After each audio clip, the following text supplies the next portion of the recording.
আমরা যারা একদম গ্রাম থেকে উঠে এসে শহরে থাকছি, কর্মসূত্রে হোক বা চাকরি সূত্রে বা শিক্ষা সূত্রে, যাই সূত্রেই থাকি না কেন, তো আমার থাকার এটা 12 বছর।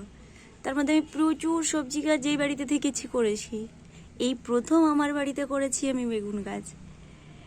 আগে হয়েছিল, মা তুলে নিয়েছে, এখনও হয়েছে।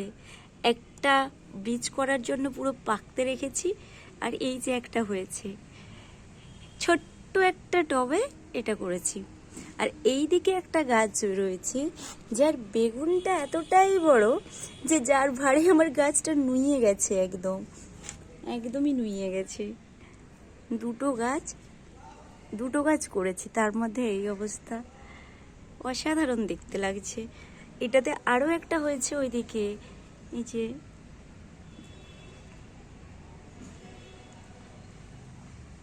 খারাপ লাগে না দেখতে, বেশ ভালোই লাগে। কি সুন্দর কালারটা দেখুন, মানে এরকম সাদা বেগুন বাজারে হয়, কিন্তু জানতাম বোধহয় মাঠে চাষ করে। কিন্তু যখন বাজার থেকে গাছটা কিনেছিলাম তখন বলেছিল যে এটাতে সাদা বেগুন হবে আর এটাতে কালো বেগুন হবে, বাট এটাতে কালো বেগুন হয়নি, এটাতে একটা কেমন বেগুন হয়েছে। এই বেগুনটা লোকে খায় কিনাও আমি জানি না, কিন্তু আমি এটাও রেখেছি বীজ করার জন্য। একেও আমি বীজ করব। যখন বীজ কিনতে যাই তখন এত দাম বলে যে বীজ আর নেওয়া হয়ে উঠতে পারে না।